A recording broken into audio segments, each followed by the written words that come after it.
Hey everyone, thanks for joining me for today's video. This is the last in a series of videos that focused on gourmand notes and fragrances, especially here for the fall and winter as it starts to cool down.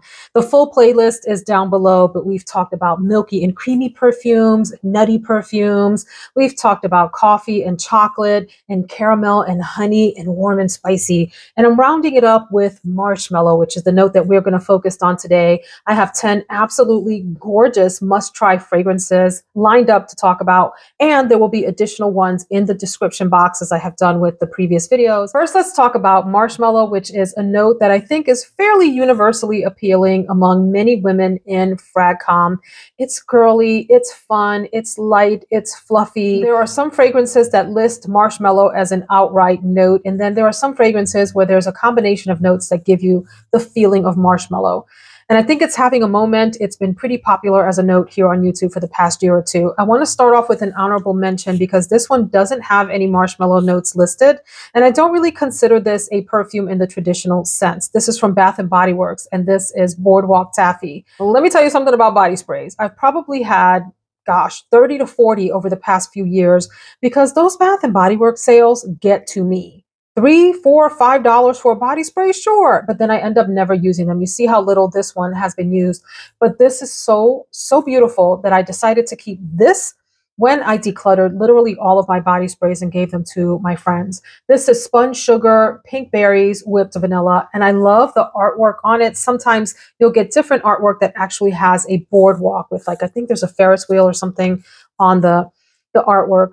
This is so sweet, so sugary. There's obviously a lotion. And is there a body wash? Do you have a body wash for Boardwalk Taffy? Let us know. I don't know. Yes, because I have used it, I'm pretty sure. Anyway, if you like to use all three, the body wash, the lotion, and the body spray, this is so delightful, so pleasant. Yes, marshmallow in fragrances sometimes tends to give a youthful feel, like something that might be appealing for younger ladies. But you know how we do. We wear whatever we want, whenever we want, wherever we want. And so I really do enjoy the times that I use this, which isn't often, but I do use it and would highly advise if you're into body sprays to check out Boardwalk Taffy. So I actually have 11 fragrances, not just 10. There was one that I nearly forgot about because I don't have the original bottle and forgot that I have a really amazing dupe.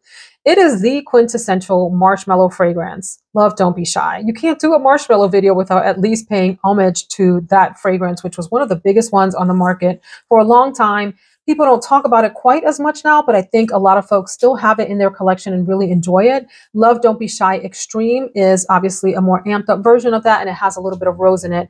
I prefer for marshmallow fragrance, the original, and I have a dupe from Alexandria that's been hanging tough in my collection. This is Kiss, Don't Be Shy. I do have a travel spray of the original, and the Alexandria version is a nearly spot on dupe. There's always going to be some slight subtle difference that some connoisseur somewhere picks up on, but friends, in the air, this smells like Love, Don't Be Shy, which means that it smells very light and fluffy and sugary and marshmallowy. It also has a prominent orange blossom note, which is, I think, maybe the floral that you pick up the most. There are other florals, but that one stands out. It's a very sweet floral fragrance that smells like marshmallow dipped maybe in like a soft honey with a real subtle, really subtle citrus nuance to it. A lot of people don't talk about that when they talk about orange blossom, but if you think about a condensed orange juice and the sweet smell of it, not the taste, but the sweet smell of the juice, a little bit of that is what comes out with a strong orange blossom note. Anyway, this is a fragrance that I think is super popular and people know and have heard a lot about, so I'm going to move on, but yay.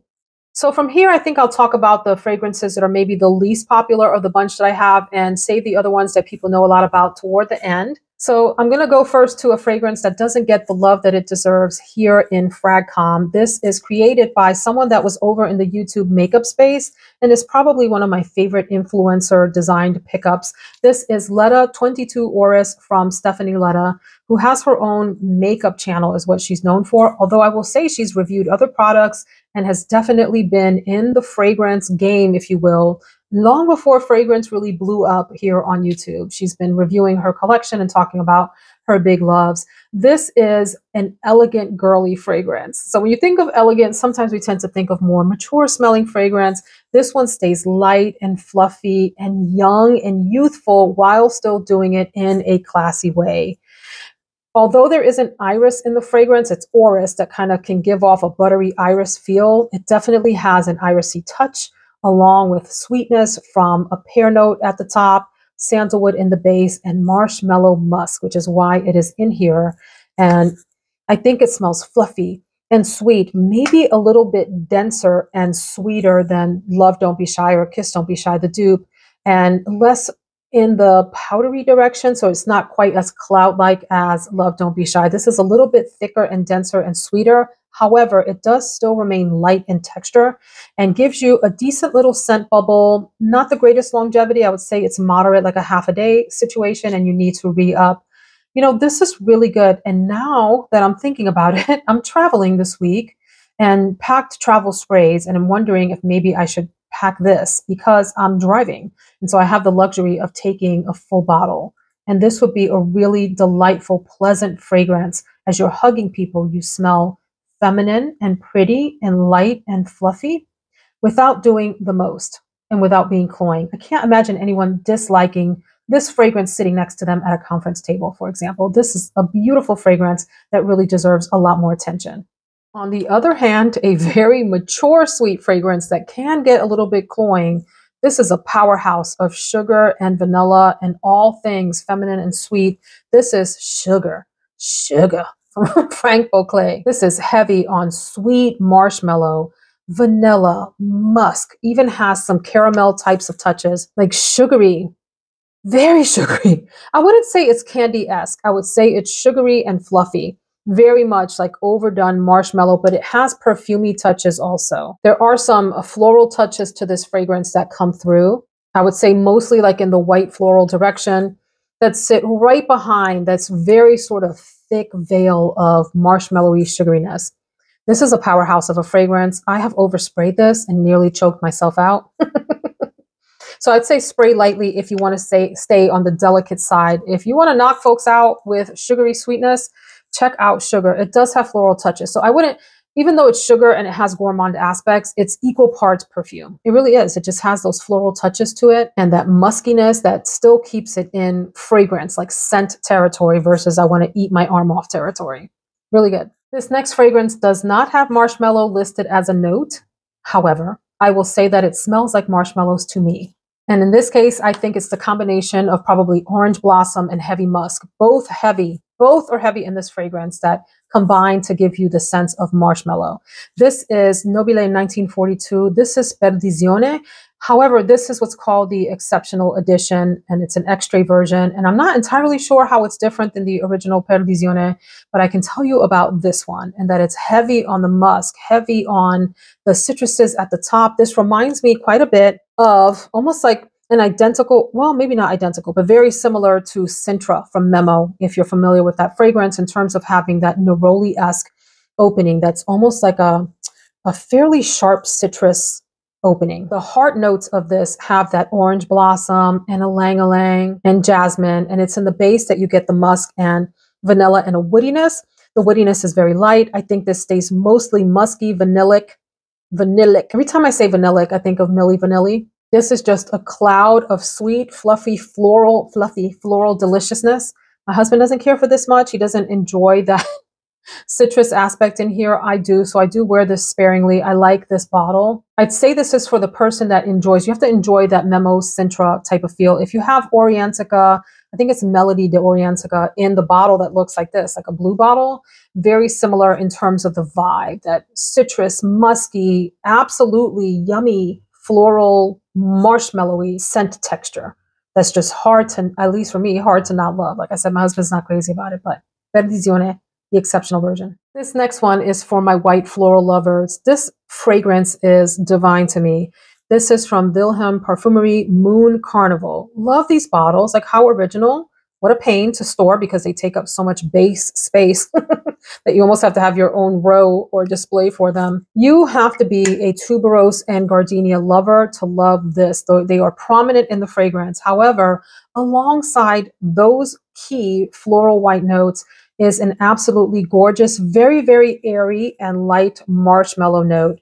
Whereas the way that the feeling of the marshmallow comes across in this fragrance, which is thicker and denser, and in sugar, which is also thicker and denser. This one is light and airy, like it doesn't have a lot of weight to it. It sort of hovers in the air. I love that it has some beautiful vanilla to help ground the fragrance. While the marshmallow is light and airy, the vanilla does give it a little bit of depth and heft. I feel like this fragrance is a little bit of heaven. It is so lovely with the tuberose and the gardenia together alongside that light, fluffy airiness. It's like a wispiness from the marshmallow, yet having some sweetness from the vanilla and also tonka bean in the fragrance. I think this is one to absolutely try if you are a white floral lover and like the idea of what marshmallow can be like alongside what tend to be heady floral notes that people either love or hate. Moon Carnival is divine to me. Okay, we're going over into territory where people might be familiar with these fragrances, and many of you will be familiar with some of these because they're so hyped up on YouTube, on Instagram, on TikTok. I'm not on TikTok often, but let's go to Dela de Marshmallow, maybe the most realistic, photorealistic marshmallow scent in my collection and perhaps out on the market. This is from Kyse Perfumes. I've shared my thoughts on this bottle. We're going to spare you all that drama in this video.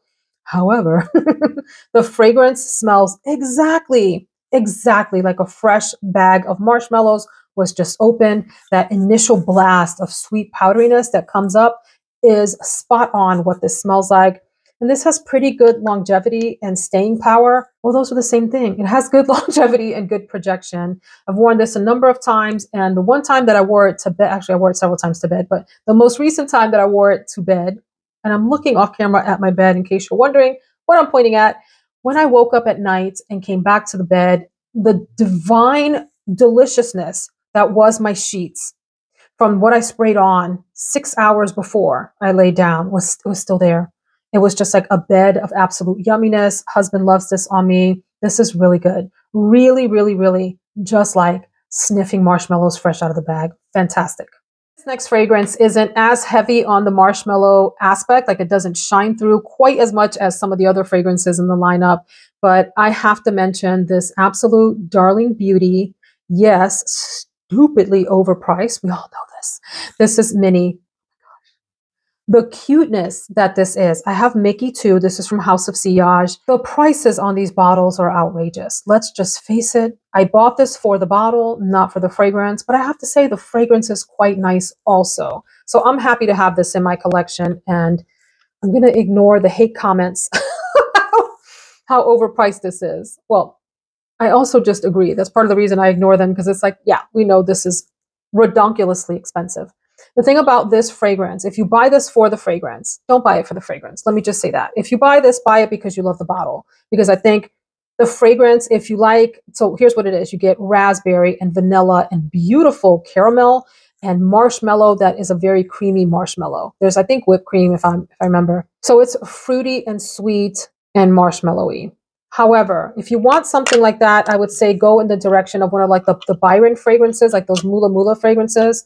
Something like that. This you get for the bottle. Now you get the added benefit of that beautiful fragrance, which is, like I said, very girly, very sweet, maybe a little bit juvenile. I don't care. I like it. Raspberry, caramel, marshmallows. There you go. You might get like some musk in the base. Boom. End of story. Beautiful. Really cute. Looks fantastic on the shelf. Looking at this makes me happy. I would say this probably has moderate longevity. Some people claim it has really long longevity on them. So there you go.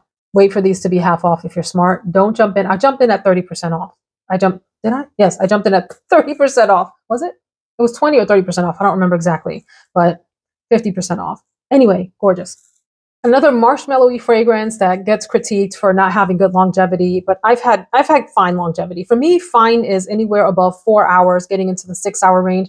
I'm more than happy. I don't need a fragrance to last me until the next day for me to be satisfied with it. However, this one gets critiqued or criticized for not lasting a long time. It's Oriana from Parfums de Marly. The fragrance is like a creamy marshmallow with orange blossom. This also has a little bit of raspberry. The Disney one, the House of Sillage Minnie, I think the raspberry is a lot more pronounced. That caramel is very pronounced in that fragrance. This one is more light and fluffy. Well, it has some density in comparison to, say, Moon Carnival, which tends to stay, like I said, on the very light and airy side. This has more density to it than that. But I love that this is another sweet, all things girly, all things fabulous kind of fragrance. Great for date night, great for every day. It's really like an all occasion girly fragrance. Would I wear this to the office? I might if I worked in the office every day and people knew that I wore fragrance and they were accustomed to me coming in with a decent scent on that had a little bit of strength to it. I don't think this is an overpowering scent. I guess if you spray too much, it could be, but I think for the most part, this has a pretty decent scent bubble. So people would have to be in your space or hugging you to smell this. And I do think that it leaves a nice little sweet, marshmallowy, slightly floral, slightly fruity scent trail. Really, really good.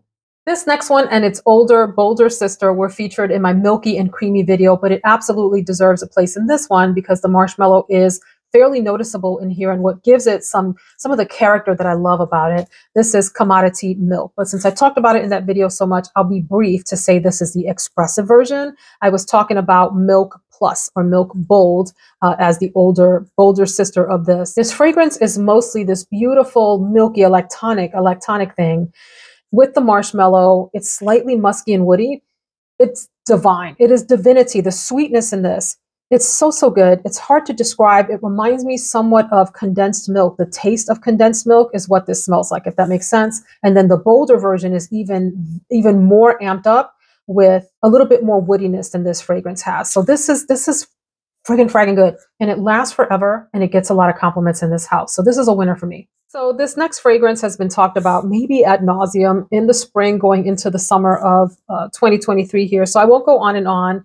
I do think this is a little bit of a deceiving fragrance in that because the notes are listed on the back of it, people usually try to figure out if they can smell what it says it's supposed to smell like. However, I got to say that it's a hard one to describe. This is Kayali Yum Pistachio Gelato 33. These names are so long, I often forget. And it says on the back, pistachio gelato. I don't really get any sort of pistachio gelato, maybe very, very little, if anything. And it's more suggestive than I actually pick up. Hazelnut, sweet rum, whipped cream, marshmallow, and cotton candy. I do feel like this is a very fluffy, sweet fragrance, almost musky in nature. Musky in the sense like not smelling like musk, but the texture, the scent texture that a musky fragrance gives you, this reminds me of. It is definitely like a sweet cloud. In fact, I bet these two would smell amazing layered together.